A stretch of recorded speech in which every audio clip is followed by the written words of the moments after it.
C'est tous les jours de Manche. Arnaud de Manche est avec nous. Bonjour Arnaud. Bonjour à tous, bonjour à nos auditeurs qui sont peut-être inquiets à l'idée de devoir garder les gosses à la maison à cause de la grève de demain. Oh, je vois dans votre regard, Apolline, que vous aurez besoin de double courage. journée demain. Attention, ils ne sont que 4, selon la police, 13 selon votre ressenti. Enfin, les gens sont inquiets, quoi. Petite pensée aux habitants de Rouen qui sont un peu plus flippés que les autres parce que eux, en plus, ils ont subi un incendie industriel. Vous avez vu ça dans un entrepôt Bolloré? Décidément, il y en a des trucs qui crament à Rouen. Entre cet entrepôt, l'usine Lubrizol et Jeanne d'Arc. Alors, au début, j'ai cru que c'était un entrepôt où ils stockaient les chroniqueurs de CNews, l'entrepôt Bolloré. Vous savez, comme chez Ikea. Marcel, on a besoin d'un anti-vax raciste de 62 ans. Ouais, ils sont rangés en B13. Et t'as un monte-charge qui va en chercher un, qui le dépose chez Christine Kelly. Bonjour Yvan. Et en fait, non, c'était une usine de batteries. Alors les habitants sont inquiets, ils ont peur que les fumées soient toxiques. Si ça peut les rassurer, ces fumées, c'est loin d'être la chose la plus toxique produite par Bolloré. En tout cas, les grévistes et la CGT, ils ont dû prendre ça pour un signe de Dieu. Ils veulent brûler le grand capital et crac, t'as le grand capital qui brûle tout seul 2 jours avant la grève. Dieu est peut-être un moustachu qui aime les merguez. C'est pas de l'encens qu'il faut faire brûler à l'église, c'est des pneus. En tout cas, les syndicats se préparent pour demain. Ouais. Et vous alors, vous êtes prêts pour demain parce que ça s'annonce musclé. Vous êtes parés pour le jeudi noir? Les syndicats veulent faire reculer Emmanuel Macron avec ça. Ça m'éclate. Un jeudi noir musclé. Macron, il va surtout vouloir lui caresser le torse et lui ébouriffer les cheveux. C'est pas la méthode pour faire reculer le président.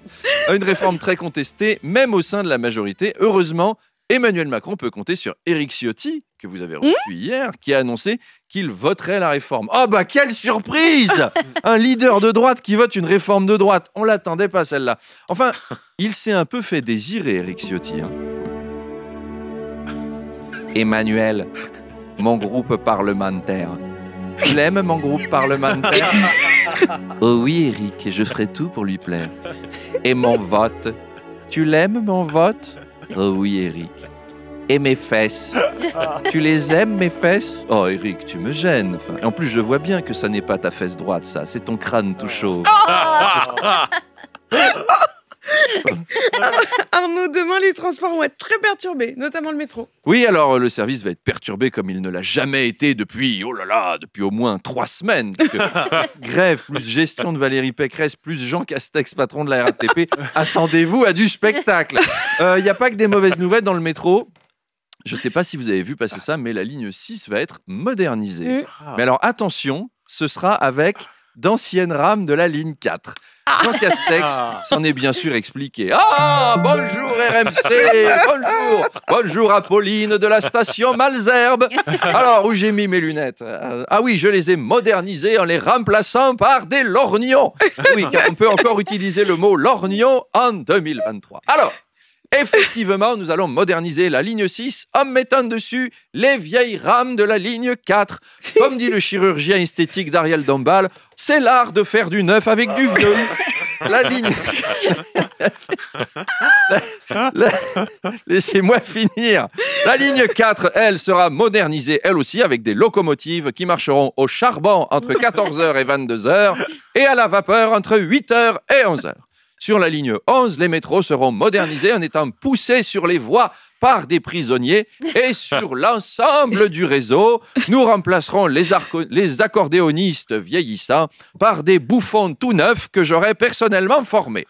Pour vous repérer, un service Internet sera remplacé par un 3615 Minitel pour que la modernité soit enfin accessible à papy et mamie. Allez, en route avec la RATP pour le 21e siècle.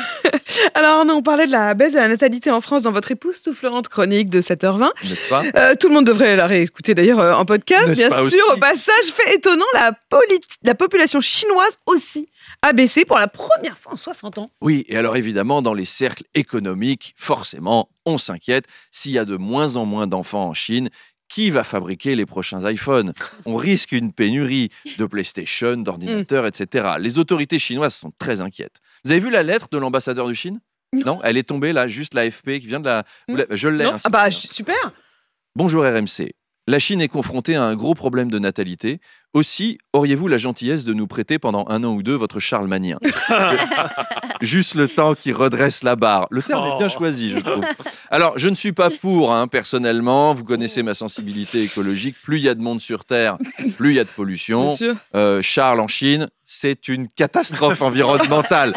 Tous ces enfants en plus. Emmanuel Le Chypre a calculé, dans le slip de Charles, il y a l'équivalent de 30 centrales à charbon. Donc, Charles, il faut rester en France. Une enquête rondement menée. Mais on l'a dit à 7h20, on a besoin d'enfants ici aussi, de futurs actifs pour payer nos retraites. Alors les auditeurs, faites comme Charles, au boulot. Demain, au lieu d'aller au travail, allez voir votre chérie, mettez-vous tout nu et pensez à la France. Elle est là la solution. Allez, à demain. C'est une autre manière de manifester pour les retraites à la De se mobiliser. répartition.